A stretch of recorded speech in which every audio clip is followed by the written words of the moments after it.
सभी पत्रकार साथियों का आभार व्यक्त करता हूं और आपका हार्दिक स्वागत करता हूं कि आप लोगों ने अपना कीमती वक्त निकालकर आज हमारी बात जनता के माध्यम आपके माध्यम से जनता तक पहुंचाने के लिए आपने अपना वक्त दिया। आज ये प्रेस कॉन्फ्रेंस बुलाने की वजह जनता के बीच 3 अहम मुद्दों को लेकर हम आज जाने जा रहे हैं।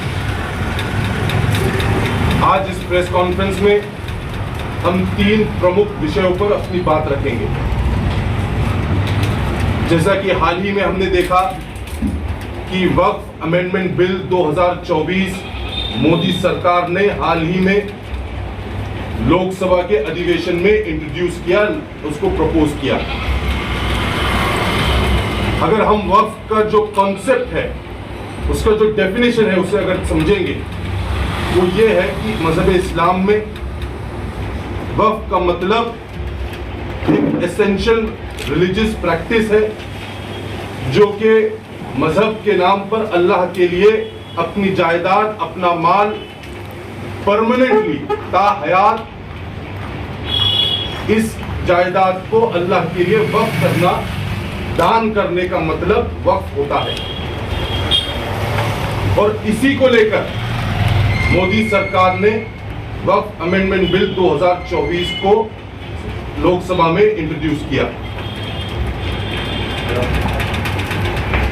ये वक्फ अमेंडमेंट बिल 2024 को मैं आप लोगों के माध्यम से बताना चाहूंगा कि हम लोग इसका पुरजोर इसकी मुखालिफत करते हैं और इसका विरोध करते हैं। और हम इसका विरोध क्यों कर रहे हैं, ये आने वाले वक्त में हम आपके सामने बात रखेंगे। दूसरा अहम विषय हम लोग आप लोगों के सामने जो रखने वाले हैं वो ये है कि इसके विरोध के लिए हमारे आने वाले वक्त में क्या हमारे स्टेप्स होंगे, क्या हम करने जा रहे हैं और इसके आगे की हमारी रणनीति क्या होगी। पहला जो अहम विषय है, वक्फ अमेंडमेंट बिल 2024 का विरोध क्यों। जैसा कि आप सब जानते हैं, वक्फ अमेंडमेंट बिल 2024 एक असंवैधानिक, अनकॉन्स्टिट्यूशनल और मुस्लिम विरोधी बिल लाया गया है।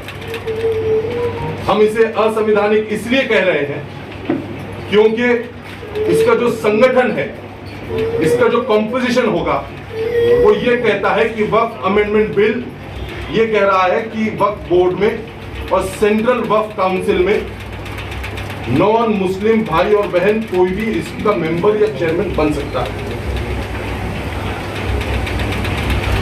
ये सरासर article 16 sub clause 5 Indian constitution के विरोध में। मैं आप लोगों के सामने आर्टिकल 16 सब क्लॉज 5 पढ़कर सुना दूं, जो क्लियर कहता है कि Indian constitution allows laws to stipulate that certain offices related to religious or denominational institutions must be held by persons professing a particular religion or belonging to a particular denomination। इसका खुला मतलब यह है कि कोई भी धार्मिक संस्था में उसी धर्म के लोग उसके मेंबर होना चाहिए। लेकिन ये बिल दूसरे समाज के लोगों को मेंबर या चेयरमैन बनाकर संविधान का विरोध करता है, संविधान के इस अनुच्छेद 16 सब क्लॉज 5 का उल्लंघन करता है। अगर हम पूरे देश में देखेंगे, जितने धार्मिक संस्थाएं हैं, ये तमाम धार्मिक संस्थाओं में, चाहे आप तमिलनाडु, कर्नाटका, पंजाब, हरियाणा, इन तमाम जगहों पर अगर आप देखेंगे, हिंदू एंडाउमेंट जो ट्रस्ट है, सिख एंडाउमेंट ट्रस्ट है, या हमारे हिंदू भाइयों की जितने जो 4 अहम धाम हैं, चारों धामों में ये खुले तौर पर कहा गया कि किसी भी दूसरे समाज का व्यक्ति इसका सदस्य, इसका चेयरमैन नहीं हो सकता। ये बात सही भी है, लेकिन ये सिर्फ मुसलमानों के साथ नाइंसाफी क्यों कि हमारे वक्फ बोर्ड में हमारे लिए वक्फ काउंसिल बनाई जाती है।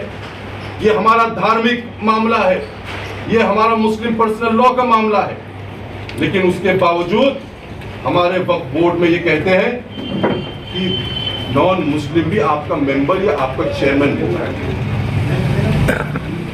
ये सरासर संविधान के विरोध में सिर्फ आर्टिकल 16 का ही खिलाफ नहीं हो रहा, बल्कि आर्टिकल 25 का भी उल्लंघन हो रहा है। आर्टिकल 25 का उल्लंघन किस तरह होता है? आर्टिकल 25 कहता है कि हर व्यक्ति, हर नागरिक को अधिकार है अपने धर्म को मानते हुए उस पर चलने का, उसका प्रचार करने का, प्रसार करने का।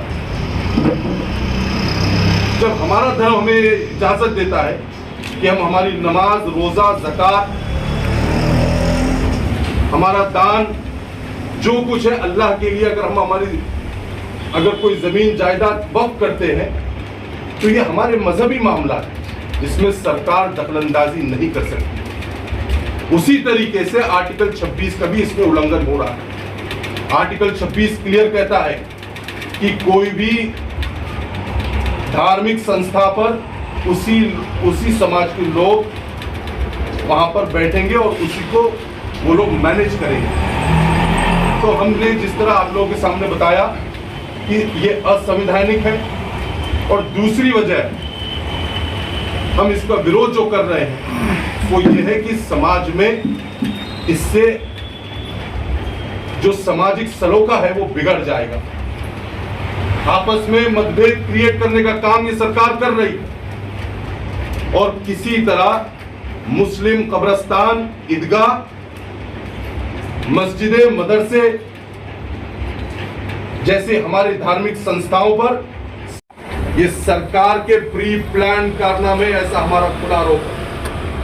और ये बौखलाए हुए हैं, इन्हें लगता है कि ये सरकार में नहीं आने वाले हैं, और ये बात सही है कि आने वाले वक्त में महाराष्ट्र की सरकार बदल रही है, फिजा बदल रही है, और सेकुलर जमातें इंशाअल्लाह मजबूत होगी, जिसके जरिए हिंदुस्तान का संविधान बचाया जा सकता है, ऐसी हमारी उम्मीद है।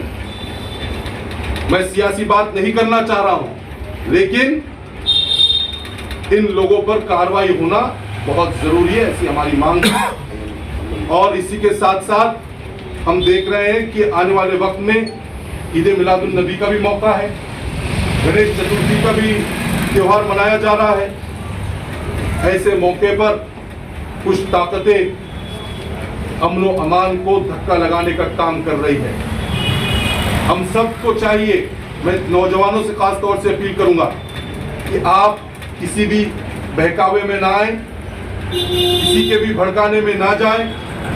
हमें अमन व अमान महाराष्ट्र में बरकरार रखने की जरूरत है, और किसी भी समाज को चाहिए कि हम मोहब्बत और खुलूस के साथ किस तरह रह सकते हैं, इसके ऊपर काम हो, क्योंकि हमारी गंगा जमनी तहजीब सिर्फ बोलने के लिए नहीं है। मैं आपको एक छोटा सा वाकया बताकर अपनी बात खत्म करूंगा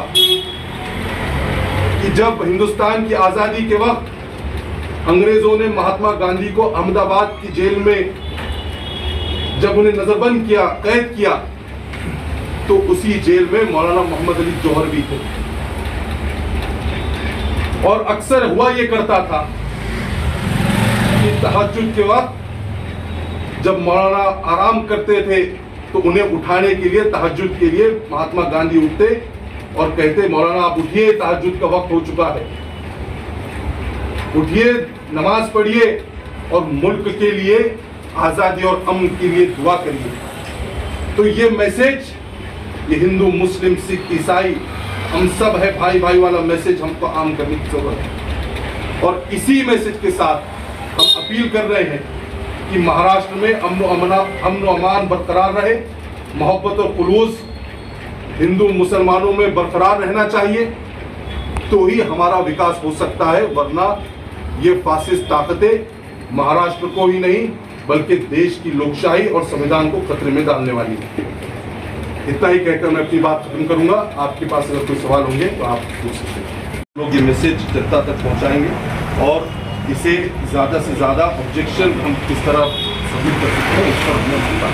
आने वाले 1-2 महीने में कुछ अमेंडमेंट हुई थी, उसके लिए लोगों ने ऑब्जेक्शन खूब करके लाए, और एकदम कोई तलाक के बारे में था जी।